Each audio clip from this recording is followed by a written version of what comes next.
अमरपुर गांव में गुंजा और सत्येंद्र रहते थे, जिनकी शादी के 10 साल बाद एक पुत्र जन्मा था।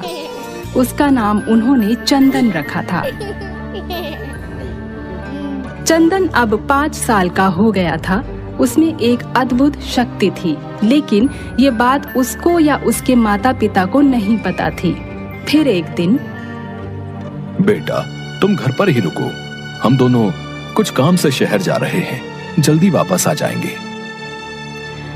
हाँ बेटा, कोई शैतानी ना करना, हम जल्दी आ जाएंगे। नहीं पिताजी, आप दोनों कहीं मत जाइए। मैं जानता हूँ आप लोग जाएंगे तो फिर वापस नहीं आएंगे।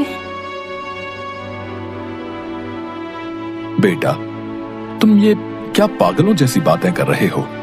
हम बोल रहे हैं ना हम जल्दी वापस आ जाएंगे, और तुम्हें साथ नहीं ले जा सकते क्योंकि वहां बहुत भीड़ होती है। बेटा तुम परेशान हो जाओगे।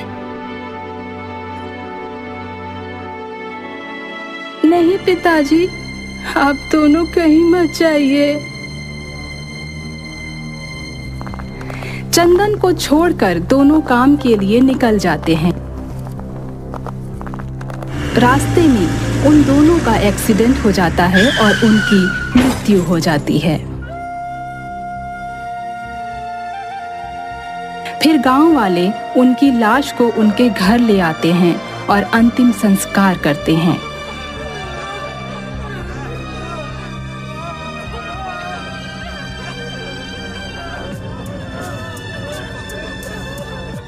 इस घटना के बाद से गांव वाले चंदन को अभागा कहने लगते हैं। अरे ये तो अभागा है, अपने माँ बाप को खा गया ये तो।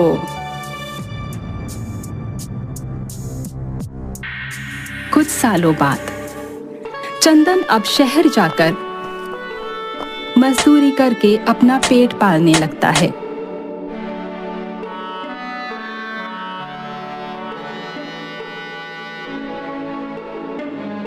फिर एक दिन एक राशन की दुकान पर एक रोहित नाम का लड़का आता है। वो बहुत भूखा था, इसलिए वो वहाँ से एक बिस्किट का पैकेट चुरा लेता है और उसे ये करते हुए उस दुकान का मालिक देख लेता है।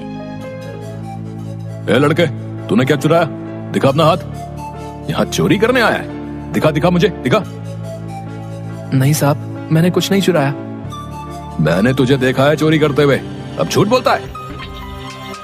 वहीं खड़ा चंदन ये सब देख रहा था और उसे पहले से पता था कि क्या होने वाला है, क्योंकि चंदन को होने वाली कोई भी घटना पहले ही पता चल जाती थी। इधर रोहित ने जो बिस्किट चुराया था उसे रोहित ने गायब कर दिया था, इसलिए दुकानदार उसे पकड़ नहीं पाता। हो गई आपकी तसल्ली? मैंने कहा था ना, मैंने कुछ नहीं चुराया। लेकिन मैंने देखा था, ऐसा भला कैसे हो सकता है? जादूगर है क्या तू? अरे साहब, क्या आप भी कल रात की चढ़ाई हुई दारू अब तक उतरी नहीं है? कुछ भी बोले जा रहे हो। क्या? मैंने तो कल शाम पी नहीं थी। और वो वहां से चला जाता है। ये सब देखने के बाद चंदन उस लड़के का पीछा करता है और उससे जाकर बात करता है।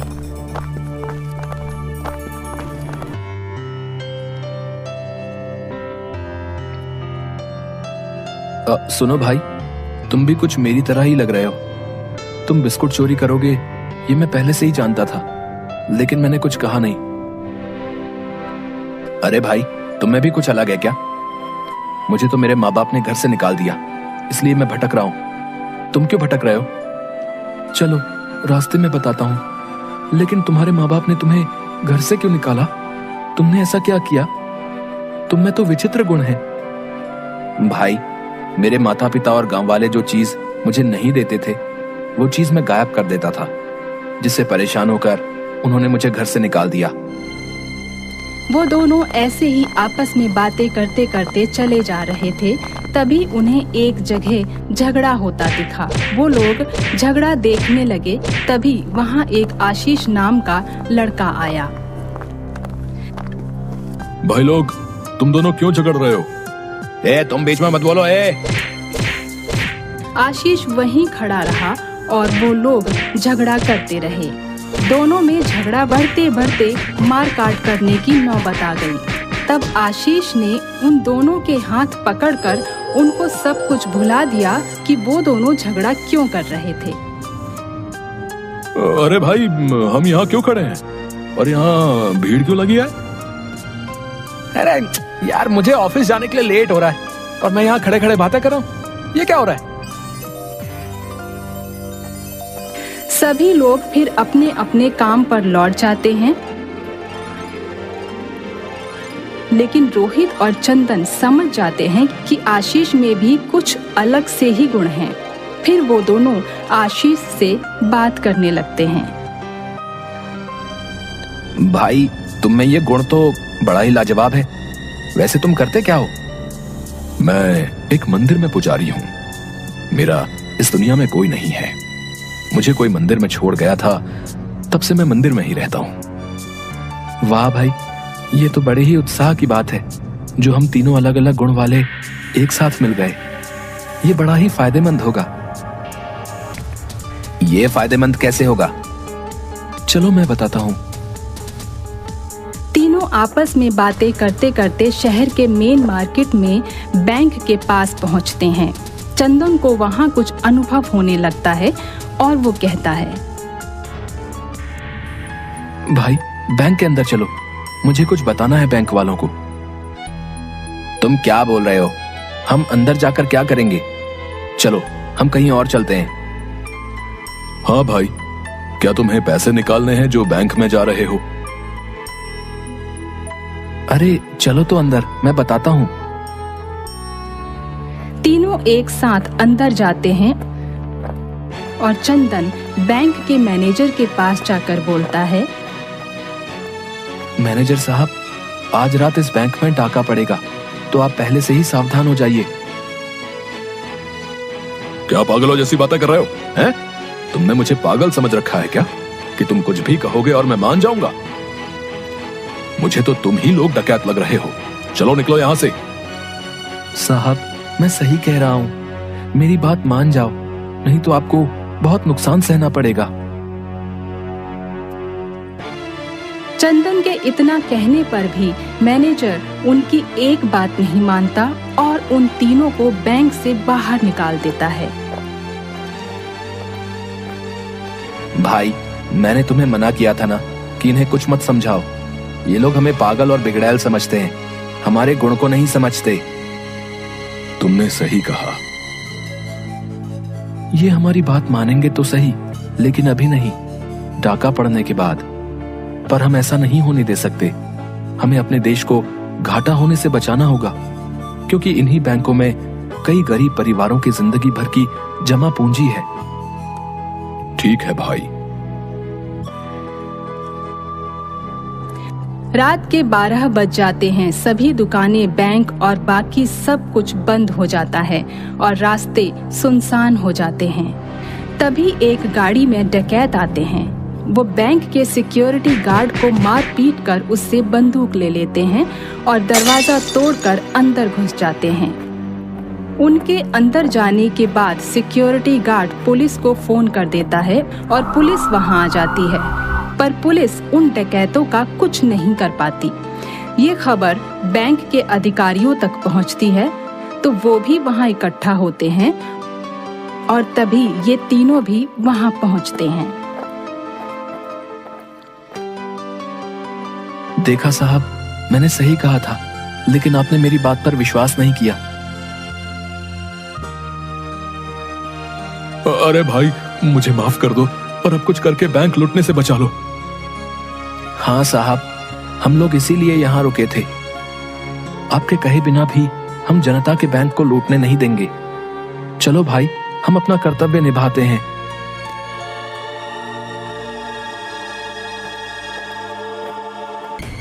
जैसे ही तीनों अंदर जाते हैं तो डकैत तीनों पर हमला कर देते हैं। तीनों को गन पॉइंट पर रख देते हैं। ये देख बाहर खड़े मैनेजर और सभी पुलिसकर्मी डर जाते हैं कि अब क्या होगा, कैसे बैंक बचेगा। तभी अरे भाई, हम लोग तो दूसरे को बचाने आए और खुद ही मुसीबत में फंस गए। बचाओ बचाओ बचाओ दरोगा साहब, बचाओ। बाहर खड़े पुलिसकर्मी भी सभी हंसने लगे और उन लोगों को हंसता देख मैनेजर भी सोच में पड़ जाता है। क्या मैनेजर साहब, आप तो कह रहे थे कि ये जादुई व्यक्ति हैं, हमें बचा लेंगे। ये तो खुद ही सहायता मांग रहे हैं हमसे। अरे सर, मैं क्या बताऊं, ये लोग खुद ही तो कह रहे थे कि हम जनता के बैंक को लूटने नहीं देंगे।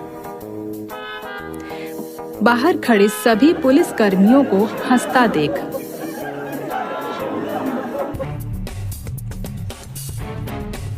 अरे आशीष, तू अपना जादू दिखा, नहीं तो हम बच नहीं पाएंगे। भाई मैं दूर हूं, मैं नहीं कर सकता हूं, तू अपनी शक्तियों का इस्तेमाल कर।